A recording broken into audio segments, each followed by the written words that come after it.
Bonjour tout le monde, j'espère que vous allez bien, que vous avez passé un très bon week-end. On va faire un petit update au niveau des marchés US. Alors, mon avis par rapport à la semaine dernière n'a pas forcément beaucoup changé puisque je regarde la photo globale et la photo globale, elle ne change pas non plus du jour au lendemain comme ça. Donc, bien évidemment, mon point de vue global n'a pas forcément changé. Donc, d'un point de vue technique, on est toujours, j'avais tracé cette sorte de ligne médiane. C'est pas une médiane précise, bien évidemment, puisque je l'ai tracée manuellement, mais c'est plus visuel. Et dans une tendance baissière, on va osciller autour justement de cette médiane-là. Donc, vous voyez, c'est pas forcément linéaire. On a des excès vers le bas et des excès vers le haut, un peu comme on a eu, vous voyez, ici, ici, ici, ici. Donc voilà. Et ensuite, on revient vers la médiane. Donc là, c'est un petit peu qu'est-ce qui s'est passé. Alors là, on peut continuer. Alors, est-ce qu'on va continuer un petit peu à avoir pour créer un petit excès vers le haut? C'est probable, mais la photo globale reste pour moi la même.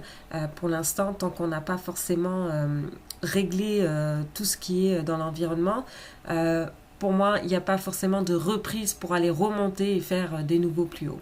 Donc ça, c'est juste mon point de vue. C'est pas forcément, 100% certain, bien évidemment, mais c'est juste mon avis. Donc voilà, donc moi, mon objectif reste toujours vers justement la moyenne mobile 200 à long terme, hein, puisque ça, ça met du temps avant d'y aller. Donc là, pour l'instant, c'est toujours mon objectif global. Comme j'expliquais, alors si on passe en dessous de cette moyenne mobile-là, 200 sur le portrait hebdomadaire, il y a de fortes probabilités d'aller pricer une récession. Vous voyez, par exemple, fin 2018, on est allé juste retracer vers justement cette moyenne mobile-là.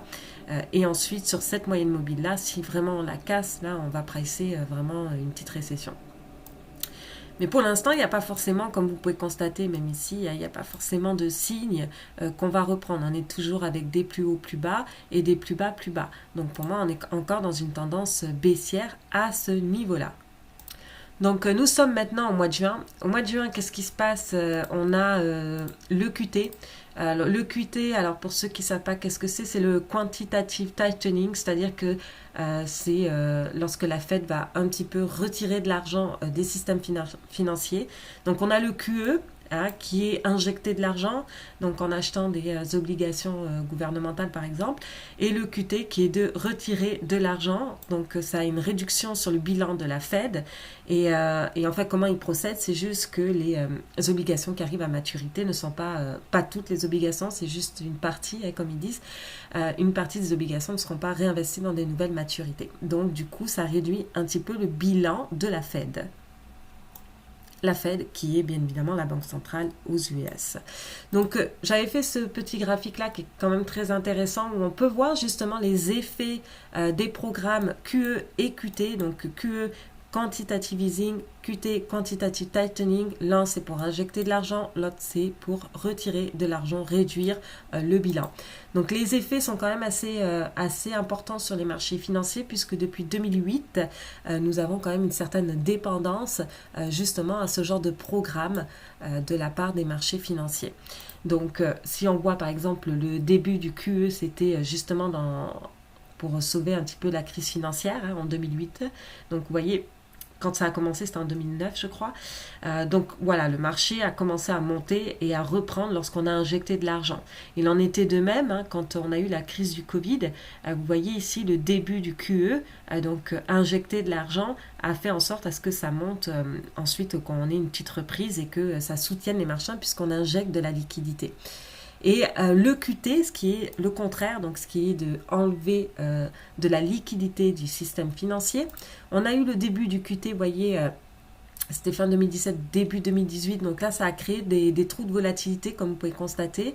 On a augmenté le QT fin 2018 vers septembre, à peu près septembre-octobre, alors là on a eu la grande descente, hein, fin 2018, hein, on a eu une correction il me semble de 20% en tout. Et en fait, la correction a pris fin quand on a arrêté le QT. Alors là, on n'est pas du tout actuellement dans ce genre comment dire, de phénomène, puisqu'on a commencé à terminer, mettre fin au QE au mois de mars.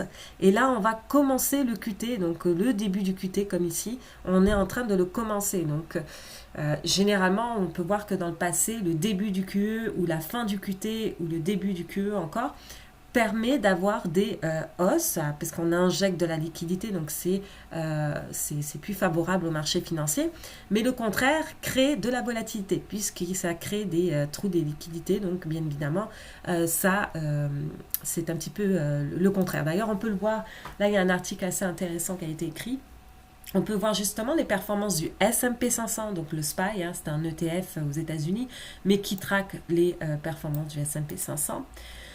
Donc là, on peut constater que durant tous les programmes QE, le S&P 500 a fait plus de 118%. Donc on voit bien que le S&P 500 et les programmes QE, donc injecter de l'argent dans les marchés financiers, donnent des performances plus intéressantes.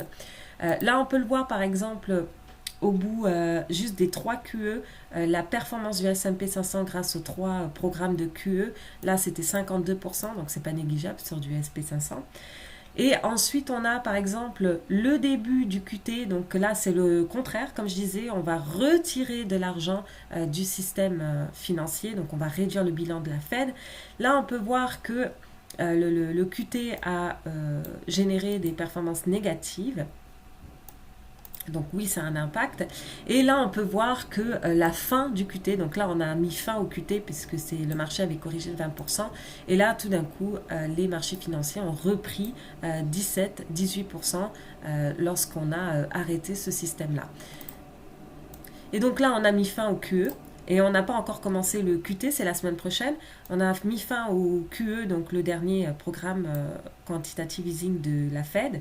Et on est déjà à moins 3,61% depuis la fin du QE. Donc pas depuis le début de l'année, mais depuis la fin du QE. Donc ça a quand même un impact, on ne peut pas le négliger. Donc je croyais que ça commençait le 1er juin, mais il me semble que ça commence vers le 7. Donc là, vous voyez ici, ils vont commencer à la réduction la semaine prochaine. Avoir ici donc la liste. Donc ils vont commencer la semaine prochaine probablement la réduction. Donc ils vont réduire UST, c'est pas l'UST que vous connaissez de la crypto, c'est l'UST, c'est US, les Treasury Bonds US, donc les obligations gouvernementales des États-Unis. Et le MBS, c'est tout ce qui est Mortgage Backed Securities. Donc justement, pour être plus précis, ils vont commencer donc jusqu'en septembre par enlever 47 billions sur le bilan. Et ensuite, au mois de septembre, ils vont commencer avec 95 billions. Donc c'est quand même énorme, il ne faut pas négliger ça. Vous voyez, par exemple, dans le passé, c'est ce que je disais, au début, ils ont commencé à enlever 30 billions par mois en 2018 et ensuite, ils ont entamé 50 billions et le 50 billions a eu beaucoup plus d'impact. Donc là, on commence direct avec 47 billions et au mois de septembre, on passe à 95 billions, ce qui n'est pas négligeable non plus. Alors aussi, voici ici ce que j'avais marqué. Donc en fait, ce graphique-là, ça démontre un petit peu tout ce qui est gel d'emploi, licenciement. Donc là, on peut voir qu'on commence à avoir une augmentation.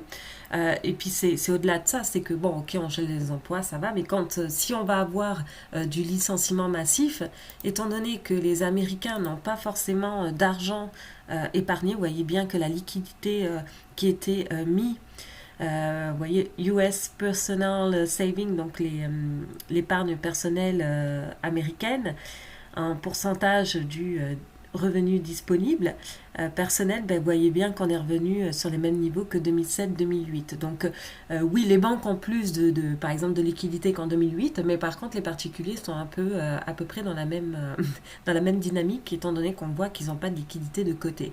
Donc admettons, si demain ils perdent leur emploi, ça risque d'être très difficile. Donc ça, c'était une petite parenthèse, parce que là on voit que ça commence un petit peu à monter les gels d'emploi, sans forcément de parler des licenciements, mais on commence à avoir un gel d'emploi, donc c'est une première chose, et puis ensuite est-ce qu'on va avoir les licenciements, c'est une deuxième chose. Donc là, comme je disais, c'est vrai que augmentation des licenciements, gel d'emploi, bon là c'est pas encore les licenciements, plus tard peut-être des gels d'emploi, inflation toujours élevée, pression haussière sur les commodités, dans le pétrole que j'avais déjà expliqué, explosion des limites de crédit, Par exemple, l'augmentation record de l'utilisation des cartes de crédit.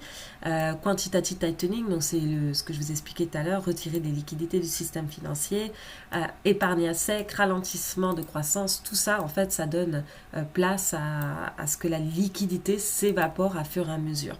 Donc, c'est quand même, faut être quand même assez vigilant dans ces conditions-là.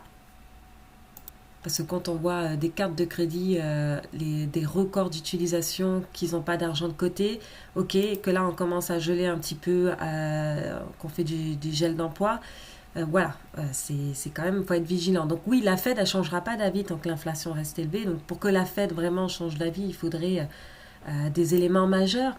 Il faudrait quoi pour que la Fed change d'avis vraiment sur sa politique, par exemple monétaire, ce qui n'est pas encore le cas, mais pour qu'elle change d'avis, il faudrait que soit que l'inflation baisse, revienne vers les niveaux qu'elle souhaite, que l'inflation baisse. Je vais mettre baisse d'inflation, pardon, ça sera mieux, baisse d'inflation. Il faudrait quoi? Il faudrait que, sinon qu'on ait une crise de crédit ou de liquidité, où il faudrait le taux de chômage qui augmente. Taux de chômage qui augmente. Donc pour l'instant, l'inflation est toujours élevée. Pour l'instant, on n'a pas forcément de crise de crédit ou de liquidité. Et on n'a pas le taux de chômage qui augmente non plus. Donc, est-ce que la Fed va changer sa politique monétaire actuellement? Est-ce qu'elle va changer d'avis?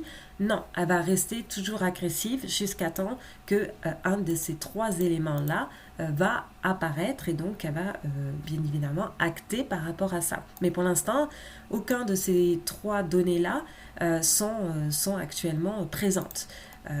Donc la seule raison d'ailleurs, une des raisons majeures pourquoi aussi la Fed persiste, c'est qu'on a un taux de chômage très bas. Mais cependant, si on commence à avoir du gel d'emploi, ça précède généralement après peut-être des licenciements massifs. Donc là, on peut commencer à voir l'impact de l'inflation. Autre chose qu'on voulait regarder, c'est justement au niveau des commodités. Comme je disais la semaine dernière, les commodités font des nouveaux plus hauts. Donc ça, c'est pas négligeable. Alors, je vais peut-être mettre un oscillateur, ça sera bien. Je crois que ça fait des nouveaux plus hauts, mais il n'y a pas beaucoup de momentum. Si on peut le constater. Hop. Donc là, vous voyez, on fait un nouveau plus haut. C'est sûr qu'on a moins de momentum. Donc déjà, on commence un petit peu à avoir un affaiblissement. Donc déjà, ça, c'est plutôt bon signe. Si on va voir tout ce qui est pour le crude ou Brent, peu importe. Là, c'est pareil. Bon, là, on n'a pas encore fait un nouveau plus haut. Donc là, on est en train de voir. Mais le pétrole, pour moi, là, pour l'instant, il se prépare pour aller retester les derniers plus hauts ici, déjà dans un premier temps. Par contre, si on casse ce niveau ici, ça risque d'être assez problématique. Et d'ailleurs, on dit que le pétrole est le nouveau VIX, ce qui est, oui, est effectivement probable parce que ça va faire pression encore à l'inflation. Donc là, c'est vrai que le pétrole... pour moi, je reste encore quand même haussière sur le pétrole, donc c'est vrai que j'ai ce sentiment positif dessus. Cependant, si on casse ce niveau ici, là, vraiment les derniers plus hauts, ça risque d'être très problématique. Quand je dis très problématique, je ne suis pas sûre que les marchés vont aimer ça parce que cela va faire pression sur quoi? Sur les taux aussi US. Les taux US, vous voyez, quand je dézoome, je vais enlever l'oscillateur ici. Ici, vous voyez qu'on a une grosse résistance. On est d'accord qu'on a testé à de multiples reprises à chaque fois. Donc là, cette résistance-là est très importante parce que est-ce qu'on va la casser? C'est ça la question que beaucoup se posent. Et c'est vrai que si le pétrole continue de monter, ça risque de faire pression et donc on risque d'avoir les taux qui montent aussi. Donc des taux qui montent, c'est vraiment pas bon pour tout ce qui est risque asset, comme je disais, risque asset, et aussi la crypto, qui fait partie des risques assets. Voilà. Donc ça, ce sont deux choses qui sont pas très positives pour tout ce qui est risque asset et crypto. L'autre élément aussi qui me ferait dire que potentiellement on va casser cette résistance-là. Donc déjà, l'autre élément, c'est le début du QT. Je cherchais mes mots, excusez-moi. Parce que le début du QT, puisqu'on va réduire un petit peu l'offre. Donc du coup... ça peut avoir une petite pression justement sur les taux aussi, en plus des commodités et de tout le reste. Et là, si on dézoome et que je reviens dans le passé aussi, ce qu'il faut savoir, c'est que aussi on a une tendance baissière à très long terme ici, qu'on a légèrement cassé ici. Donc là, si on maintient au-dessus ici, là, sur cette tendance baissière qui a été un petit peu là, là on ne sait pas si c'est du faux ou du vrai, donc là on reste quand même, on laisse la possibilité, mais de possibilité de dire qu'on va continuer à baisser, mais pour l'instant, il n'y a pas des éléments qui disent cette thèse-là. Donc du coup, il faudrait quand même rester vigilant, puisque là, si on casse cette tendance ici, ça risque d'affecter beaucoup les marchés. Donc le marché equity, tout ce qui est risque asset, donc les titres spéculatifs ou la crypto. Donc voilà. Et aussi des taux qui montent, ça va bien évidemment faire pression à la Fed, elle ne va pas forcément changer d'avis. Et le fait que ça va faire pression à la Fed risque aussi d'avoir un dollar qui continue sa poussée. Donc le dollar aussi pourrait suivre la même chose que le taux 10 ans. Donc on peut aussi casser cette résistance-là et continuer sur le dollar. Et un dollar qui est élevé, ben, c'est pas très bon non plus pour tout ce qui est les compagnies, pour les compagnies plus internationales où on doit payer en dollars, ça va ça va impacter les profits. Donc si on a un dollar qui monte encore, déjà que ici ça a probablement impacté pas mal les profits. Donc là si ça continue, ça va impacter encore plus les profits des compagnies. Donc il faut faire quand même assez attention. Donc voilà, donc ça c'était une petite parenthèse. Au niveau du Bitcoin, comme j'ai expliqué la dernière fois, moi pour l'instant le Bitcoin je reste toujours baissière. J'ai un petit peu aussi comme le S&P 500. Donc c'est vrai que, bon ben là j'exagère peut-être, je sais pas. Déjà retourner vers les 20 000, 19, 20 000, ce serait déjà une chose, sachant que si les taux en plus augmentent, tout ce qui est titres spéculatifs vont prendre un coup. Ce qui fait que si lui il monte là, qu'on va sur du 4%, le Bitcoin, je suis pas sûre qu'il va aimer ça fortement. Donc ça c'est à prendre en compte aussi. Puisque dans le passé, à chaque fois que le taux 10 ans était sur 3%, hein, ça a engendré des gros bear market. Donc ça se peut aussi que ça soit encore la même chose. Donc voilà, c'est tout pour aujourd'hui. Si vous avez aimé la vidéo, n'hésitez pas à mettre un pouce et nous, on se retrouve une prochaine fois.